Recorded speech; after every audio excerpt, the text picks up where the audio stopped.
ರಾಜ್ಯ ದೇಶ ಜಗತ್ತು ಕಂಡಂತಹ ರಾಜಕೀಯ ಮುತ್ಸದ್ದಿ, ಅಜಾತ ಶತ್ರು ಅಂತಲೇ ಕರೀತಾರೆ. ಮಾಜಿ ಮುಖ್ಯಮಂತ್ರಿಗಳು ಕರ್ನಾಟಕದ ಅತ್ಯಂತ ಬೆಂಗಳೂರಿನ ITBT ಹಬ್ ಮಾಡಲಿಕ್ಕೆ ಸಾಕಷ್ಟು ಪ್ರಯತ್ನ ಮಾಡಿದ್ರು. ಅವರ ಕನಸಿನ ಕೂಸು ಇವತ್ತು ಸಿಲಿಕಾನ್ ಸಿಟಿ ಅಂತ ಹೇಳಿದ್ರೆ ತಪ್ಪಾಗಲಾರದು. SM ಕೃಷ್ಣ ಅವರು ಇವತ್ತು ಇನ್ನಿಲ್ಲ. ಅವರ ಅಂತಿಮ ದರ್ಶನಕ್ಕೆ ಅನೇಕ ಗಣ್ಯರು ಬಂದಿದ್ದಾರೆ. ಅದೇ ರೀತಿಯಾಗಿ LR ಶಿವರಾಮೇಗೌಡರು ಬಂದಿದ್ದಾರೆ. ಅವ್ರನ್ನ ಕೂಡ ಮಾತಾಡ್ತೀನಿ. ಸರ್, ಇವತ್ತು ಬಂದಿದ್ದೀರಾ. ಈಗ KPCC ವರ್ಕಿಂಗ್ ಪ್ರೆಸಿಡೆಂಟ್ ಆದಂಥ GC ಚಂದ್ರಶೇಖರ್ ಸರ್ ಇದ್ದಾರೆ, ರಾಜ್ಯಸಭಾ ಸದಸ್ಯರಿದ್ದಾರೆ. ಸರ್, ಇವತ್ತು ಬಂದಿದ್ದೀರಾ ಅಂತಿಮ ದರ್ಶನಕ್ಕೆ. ಅವರ ನೆನಪು ಸರ್. SM ಕೃಷ್ಣ ಅವ್ರ ಬಗ್ಗೆ ಹೇಳಬೇಕು ಅಂತ ಅಂದರೆ ಅದು ಪದಗಳೇ ಸಾಕಾಗಲ್ಲ ಅಂತ ಅನಿಸುತ್ತೆ.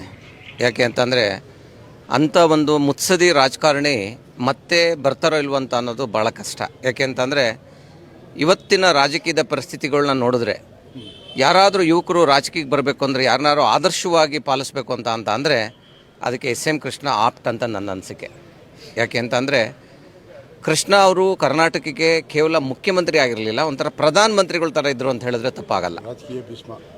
ಯಾಕೆ ಅಂತಂದರೆ ಪ್ರಪಂಚದ ಎಲ್ಲ ದೇಶದ ಪ್ರಧಾನಿಗಳಾಗಲಿ ಅಥವಾ ಯಾವುದೇ ಒಂದು ದೇಶದ ಅಧ್ಯಕ್ಷರಾಗಲಿ ನಮ್ಮ ದೇಶಕ್ಕೆ ಬಂದಂಥ ಸಂದರ್ಭದಲ್ಲಿ ಫಸ್ಟ್ ಬೆಂಗಳೂರಿಗೆ ಭೇಟಿ ಕೊಡುವಂಥ ಒಂದು ಪರಿಸ್ಥಿತಿ ನಿರ್ಮಾಣ ಆಯಿತು ಅಂದರೆ ಅದು SM ಕೃಷ್ಣ ಅವರಿಂದ. ಏನಾದರೂ SM ಕೃಷ್ಣ ಅವರು ಇನ್ನೊಂದು ಅವಧಿಗೆ ಏನಾದರೂ ಅವಾಗ ಕಂಟಿನ್ಯೂ ಆಗಿದರೆ ಮೋಸ್ಟ್ ಪ್ರಾಬಬ್ಲಿ ಕರ್ನಾಟಕದ ಚಿತ್ರಣನೇ ಬದಲಿಸ್ತಿದ್ರು ಅನ್ನೋದು ನನ್ನ ಅನಿಸಿಕೆ. ಯಾಕೆಂದರೆ ನಾನು ತುಂಬ ಹತ್ತಿರದಿಂದ ಬಲ್ಲೆ. ನನ್ನನ್ನು ಅವರು ಅವಾಗ ಸರ್ವ ಶಿಕ್ಷಾ ಅಭಿಯಾನ ಚೇರ್ಮನ್ ಮಾಡಿದರು. ನನಗೆ ಅದಕ್ಕೆ ಚೀಫ್ ಮಿನಿಸ್ಟ್ರೇ ಚೇರ್ಮನ್ ಇರ್ತಾರೆ. ಅದನ್ನು ಬಿಟ್ಟು ಕೊಟ್ಟು ನನಗೆ ಚೇರ್ಮನ್ ಮಾಡಿದ್ರು ಅವಾಗ. ಅದಾದಮೇಲೆ ನಂದು first and last chairman Sarva Shiksha ಅಭಿಯಾನಕ್ಕೆ. ಅಂಥ ಒಂದು ದೊಡ್ಡ ಪೊಸಿಷನ್ ಜಸ್ಟ್ ಭಾಳ ಚಿಕ್ಕ ಏಜು ನಂಗೆ ಅವಾಗ.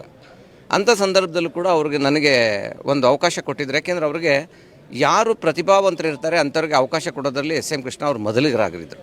ಅವರು ತಂದಂಥ ಸಾಕಷ್ಟು ಸ್ಕೀಮ್ಗಳು ನಿಮಗೆ ಇವತ್ತು IT ಸಿಟಿ, ಡೈನಾಮಿಕ್ ಸಿಟಿ ಏನು ಕರಿತೀವಿ ಇವತ್ತು ಇಡೀ ದೇಶದ ಪ್ರಪಂಚದಲ್ಲಿ ಅದಕ್ಕೆ ಕಾರಣಭೂತರು SM ಕೃಷ್ಣ ಅವರು. ಇವತ್ತೆಷ್ಟೋ ಉದ್ಯೋಗಿಗಳು ಇವತ್ತು ಫಾರಿನಿಂದ ಬಂದು ಇವತ್ತು ಇಂಡಿಯಾದಲ್ಲಿ ಅಂದರೆ ಬೆಂಗಳೂರಲ್ಲಿ ಕೆಲಸ ಮಾಡುವಂಥ ಫಾರಿನರ್ಸ್ನಾಗ ಬೆಂಗಳೂರಲ್ಲಿ ಕೆಲಸ ಮಾಡುವಂಥ ಪರಿಸ್ಥಿತಿ ನಿರ್ಮಾಣ ಮಾಡಿದಂಥವ್ರು SM ಕೃಷ್ಣ ಅವರು.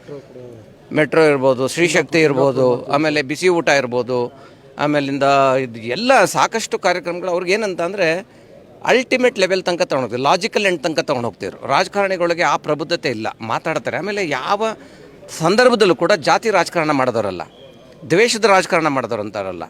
ಅಂಥದ್ರಲ್ಲಿ ಆ ಥರ ಯಾವುದೇ ಒಂದು ವಿಚಾರದಲ್ಲಿ ಅವ್ರನ್ನ ಎಷ್ಟು ಯಾರೇ ತೆಗೆಳಿದ್ರು ಕೂಡ ಅವರ ಸೌಜನ್ಯತೆ ಮೀರಿ, ಅವ್ರ ಸಭ್ಯತೆ ಮೀರಿ ಒಂದೇ ಒಂದು ಪದನ ಮಾತನಾಡಿದಂಥ ರಾಜಕಾರಣಿ ಅಲ್ಲವೇ ಅಲ್ಲ ಅವರು. ಆ ಒಂದು ಸಂಸ್ಕೃತಿ, ಆ ಒಂದು ಅವರು ನಡ್ಕೊಂಬಂದಂಥ ರೀತಿ ಇವತ್ತಿನ ಯುವ ಜನಾಂಗಕ್ಕೆ, ಯುವ ರಾಜಕಾರಣಿಗಳಿಗೆ ಒಂದು ಮಾದರಿ ಆಗುತ್ತೆ. ಇವತ್ತು ಅವ್ರು ನಮ್ಮನ್ನೆಲ್ಲ ಬಿಟ್ಟು ಹೋಗಿರೋದು ಭಾಳ ಒಂದು ದುಃಖದ ಸಂಗತಿ.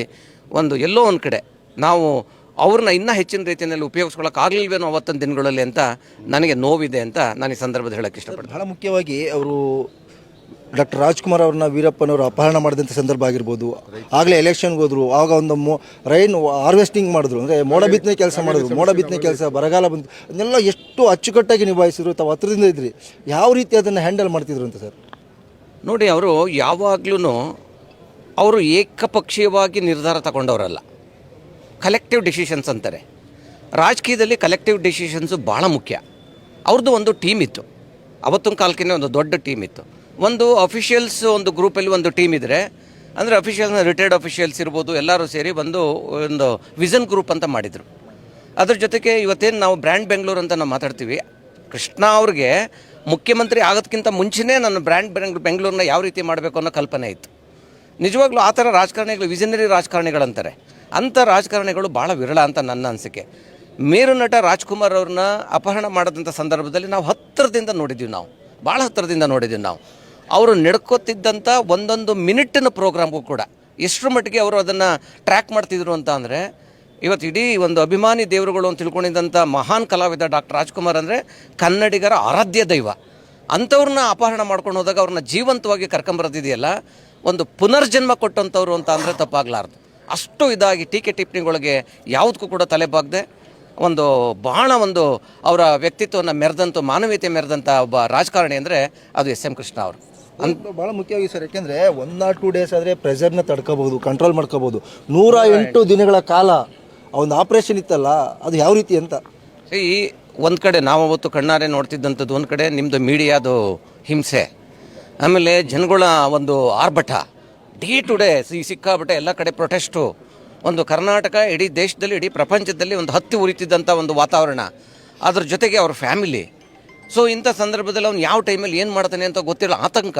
ಇಷ್ಟೂ ಒಂದು ಇದನ್ನು ಅವ್ರು ಎಷ್ಟರ ಮಟ್ಟಿಗೆ ನಿಭಾಯಿಸೋದನ್ನು ಒಂದೇ ಒಂದು ದಿವಸ ಅವ್ರು ಯಾವತ್ತೂ ಕೂಡ ಅವರ ಒಂದು ದೃಢತೆನ ಕಳ್ಕೊಳ್ಳೇ ಇಲ್ಲ. ಅವ್ರಿಗೆ ಒಂದು ನಂಬಿಕೆ ಇತ್ತು. ಇದು ರಾಜ್ಕುಮಾರ್ ಅವ್ರನ್ನ ಟೆನಿಕಾಸ್ಟು ಇವತ್ತು ನಾನು ಕರ್ಕೊಂಡು ಬಂದೇ ಬರ್ತೀನಿ, ಒಂದು ಕನ್ನಡಿಗರ ಆರಾಧ್ಯ ದೈವ ಮೇರು ನಟ ನಾನು ಕರ್ಕೊಂಡು ಬರೋದು ನನ್ನ ಒಂದು ಕೀರ್ತಿ ಅಂತ ಅಂದ್ಕೊಂಡಿದ್ರು, ನನ್ನ ಕರ್ತವ್ಯ ಅಂತ ಅಂದ್ಕೊಂಡಿದ್ರು. ಆ ಕಾರಣಕ್ಕೆ ಒಂದೊಂದು ಕ್ಷಣನೂ ಕೂಡ ಅವರು ನಡ್ಕೋತಿದ್ದಂಥ ರೀತಿ, ಅವ್ರು ಮಾಡ್ತಿದ್ದಂಥ ಮೀಟಿಂಗು, ಪೊಲೀಸ್ ಇಲಾಖೆಯವ್ರ ಜೊತೆಗೆ ಇರ್ಬೋದು, ಇಂಟೆಲಿಜೆನ್ಸ್ ಜೊತೆ ಇರ್ಬೋದು, ಮತ್ತು ನೆರೆಯ ರಾಜ್ಯಗಳ ಜೊತೆ ಅವ್ರ ಸಂಪರ್ಕ ಇರ್ಬೋದು, ಒಂದೊಂದು ಇವತ್ತು ಯಾವುದೇ ರೀತಿನಲ್ಲಿ ತೊಗೊಂಡ್ರದೊಂದು ಸಿನಿಮಾ ತೆಗೆದುಬಿಟ್ರೆ ಮೋಸ್ಟ್ ಪ್ರಾಬಲ್ ಈಗಲೂ ಕೂಡ ಅದು ಭಾಳ ಹಿಟ್ ಆಗೋವಂಥ ಒಂದು ಸಬ್ಜೆಕ್ಟ್. ಅದು ನನಗೆ ಗೊತ್ತಿಲ್ಲ ಯಾಕೆ ನಮ್ಮ ಯಾರು ಸಿನಿಮಾ ಪ್ರೊಡ್ಯೂಸರ್ಸು, ನಿರ್ದೇಶಕರು ಇದನ್ನು ಒಂದು ಸಿನಿಮಾ ತೆಗೆದಿಲ್ಲ ಅಂತ. ಅಂಥ ಒಂದು ಇದು 108 ದಿನಗಳ ಆ ಒಂದು ಹಿಂಸೆ ಇತ್ತಲ್ಲ, ಅದು ನಿಜವಾಗ್ಲೂ ಕೂಡ ಎಕ್ಸ್ಪ್ಲೈನ್ ಮಾಡಲಿಕ್ಕೆ ಸಾಧ್ಯನೇ ಇಲ್ಲ ಪದಗಳಿಂದ. ಅಷ್ಟರ ಮಟ್ಟಿಗೆ ಕೃಷ್ಣ ಅವರು ನಡ್ಕೊಂಡ್ರು. ನಿಜವಾಗ್ಲೂ ಕೃಷ್ಣ ಅವರು ಅಂತ ಅಂದರೆ ಅವ್ರು ರಾಜಕಾರಣಿಯಾಗಿ ನೋಡೋಕ್ಕಾಗೋದಿಲ್ಲ, ಬರೀ ರಾಜಕಾರಣಿಯಾಗಿ ನೋಡೋಕ್ಕಾಗಲ್ಲ. ಅವರು ಒಂದು ಕರ್ನಾಟಕದ ಒಂದು ಭವಿಷ್ಯದ ನಿರ್ಮಾಣ ಮಾಡುವಂಥ ಒಂದು ಶಿಲ್ಪಿ ಆಗಿದ್ರು ಅಂತ ನನ್ನ ಅನಿಸಿಕೆ. ಅಂಥ ರಾಜಕಾರಣಿಗಳು ಭಾಳ ಕಷ್ಟ ನನ್ನ ಅನಿಸಿಕೆ. ಸರ್, ಇತ್ತೀಚೆಗೆ ಏನಾದ್ರು ಭೇಟಿ ಆಗಿದ್ರಾ? ಈ ರಾಜಕೀಯದ ಬಗ್ಗೆ ಏನಾದ್ರು ಮಾತಾಡಿದ್ರೆ ಅಥವಾ ಪರ್ಸ್ನಲಾಗಿ ಏನಾದ್ರು ಮಾತಾಡಿದ್ರೆ ಕೊನೆಯದಾಗ ತಾವು ಭೇಟಿ ಆದಾಗ? ಸರ್, ನಾವು ಭೇಟಿಯಾದಂಥ ಸಂದರ್ಭದಲ್ಲಿ ಅವ್ರ ಕೈಲಿ ಅಷ್ಟು ಮಾತಾಡೋಕ್ಕಾಗ್ತಿರಲಿಲ್ಲ. ಬಟ್ ನಾನು ಅವ್ರ ಹೆಲ್ತು ಚೆನ್ನಾಗಿದ್ದಂಥ ಸಂದರ್ಭದಲ್ಲಿ ನಾನು ಭೇಟಿಯಾದಾಗ ಸಾಕಷ್ಟು, ಯಾಕೆಂದರೆ ನಾವೆಲ್ಲ ಸ್ವಲ್ಪ ಆವಾಗ ಹತ್ತಿರ ಇದ್ದಂಥವ್ರು ನಾವೆಲ್ಲ. ಸೊ ಅದರಿಂದ ಮಾತಾಡ್ತಿದ್ದಾಗಲೂ ಕೂಡ ಅವ್ರು ಯಾವಾಗ್ಲೂ ಯಾವುದಾದ್ರೂ ಒಂದು ಸಬ್ಜೆಕ್ಟ್ ತೊಗೊಂಡ್ರೆ ಸಬ್ಜೆಕ್ಟ್ ಬಗ್ಗೆ ಭಾಳ ಡಿಸ್ಕಸ್ ಮಾಡ್ತಿದ್ರು, ಇಶ್ಯೂ ಬೇಸ್ ಮೇಲೆ ಡಿಸ್ಕಸ್ ಮಾಡ್ತಿದ್ರು. ಇದು ಯಾರೇ ಆಗಲಿ, ಚಿಕ್ಕವ್ರು ದೊಡ್ಡವರನ್ನು ಅವ್ರಿಗೆ ಅಭಿಪ್ರಾಯ ಇರಲಿಲ್ಲ. ಅದರಲ್ಲಿ ಅವ್ರಿಗೆ ಸೀನಿಯರು ಜೂನಿಯರ್ ಅನ್ನೋದಕ್ಕಿಂತ ಹೆಚ್ಚಾಗಿ ನೀವು ಯಾವ ಇಶ್ಯೂನ ನೀವು ತಗೋತೀರಿ, ಆ ಇಶ್ಯೂ ಎಷ್ಟು ಮಟ್ಟಿಗೆ ಸ್ಟ್ರಾಂಗ್ ಇದೆ, ಅದ್ರ ಬಗ್ಗೆ ಚರ್ಚೆ ಮಾಡ್ಬೋದು ಅನ್ನೋ ಒಂದು ಕಳಕಳಿ ಇತ್ತಲ್ಲ, ಅದು ರಾಜಕಾರಣಿಗಳಿಗೆ ಬರಬೇಕು. ಆ ಪೇಷನ್ಸ್, ಆ ಲಿಸನಿಂಗ್ ಪೇಷನ್ಸ್ ಇದೆಯಲ್ಲ, ಅದು ತುಂಬ ಇಂಪಾರ್ಟೆಂಟ್ ಅಂತ ನನ್ನ ಅನಿಸಿಕೆ. ಆವಾಗಲೂ ಕೂಡ ನಾನು ರಾಜ್ಯಸಭಾ ಮೆಂಬರ್ ಆಗಿದ್ದೆ. ರಾಜ್ಯಸಭಾ ಮೆಂಬರ್ ಆಗಿದ್ದಾಗ ನಾನು ಅವ್ರನ್ನ ಭೇಟಿ ಮಾಡಿದಾಗ ಅವರು ರಾಜ್ಯಸಭೆಯಲ್ಲಿ ಕಳೆದಂಥ ದಿನಗಳನ್ನ ನನ್ನ ಕೆಲಷ್ಟೋ ವಿಚಾರಗಳನ್ನ ನನಗೆ ಹೇಳ್ತಾಯಿದ್ರು. ಹೇಗಿರುತ್ತೆ ಅಲ್ಲಿ, ಹೇಗಿರಬೇಕು, ಹೇಗೆ ನಡ್ಕೋಬೇಕು ಅನ್ನೋದ್ರ ಬಗ್ಗೆ ಅವರ ಬಿಗಿನಿಂಗ್ ದಿನಗಳನ್ನ ಹೇಳ್ತಾಯಿದ್ರು ನಮಗೆ. ಅದೆಲ್ಲ ಭಾಳ ಚೆನ್ನಾಗಿರ್ತಿತ್ತು. ಭಾಳ ಅವ್ರಿಗೆ ಅದೆಲ್ಲ ಅವರೇನು ತುಂಬ ಸೀನಿಯರು, ನಾವು ತುಂಬ ಜೂನಿಯರು ಅನ್ನೋ ಭಾವನೆ ಯಾವತ್ತೂ ಇರಲಿಲ್ಲ. ನಮಗೆ ಭಾಳ ಮುಕ್ತವಾಗಿ ಒಂಥರ ಫ್ರೆಂಡ್ಲಿ ಆಗಿ ನಮ್ಮ ಜೊತೆಯಲ್ಲಿ ಮಾತಾಡ್ತಾಯಿದ್ರು. ನಾವು ಅವರು ಚೀಫ್ ಮಿನಿಸ್ಟರ್ ಆದಾಗಲಿಂದನೂ ಭಾಳ ಇದರಿಂದ ನೋಡಿದ್ವಿ ನಾವು. ಅಲ್ಲೂ ಕೂಡ ಅವ್ರಿಗೆ ಒಂದು ನಮ್ಮ ಯಾರಿಗೆ ಎಲ್ಲಾದರೂ ಒಂದು ಕಡೆ ಭಾಷಣ ಮಾಡಿದ್ರೆ ಚೆನ್ನಾಗಿ, ಅಥವಾ ಎಲ್ಲಾದರೂ ಒಂದು ಕಡೆ ಅವರು ಏನಾದರೂ ಒಂದು ಐಡಿಯಾ ಹೇಳಿದ್ರೆ ಅವ್ರನ್ನ ಗುರುತಿಸೋವಂಥ ಒಂದು ರಾಜಕಾರಣಿ ಆಗಿದ್ರು. ಅವ್ರಿಗೆ ಯಾವ ಇನ್ಫ್ಲುಯೆನ್ಸು ಬೇಕಾಗಿರಲಿಲ್ಲ ರಾಜಕಾರಣಿಗಳನ್ನ ಗುರುತಿಸಲಿಕ್ಕೆ. ಅವ್ರಿಗೆ ಆ ಪ್ರತಿಭೆ ಇದ್ದರೆ ಸಾಕು, ಗುರುತಿಸೋವಂಥ ಒಂದು ದೊಡ್ಡ ಗುಣ ಕೃಷ್ಣ ಅವರಲ್ಲಿತ್ತು. ಅವರು ಒಂಥರ ಅಟ್ರಾಕ್ಟ್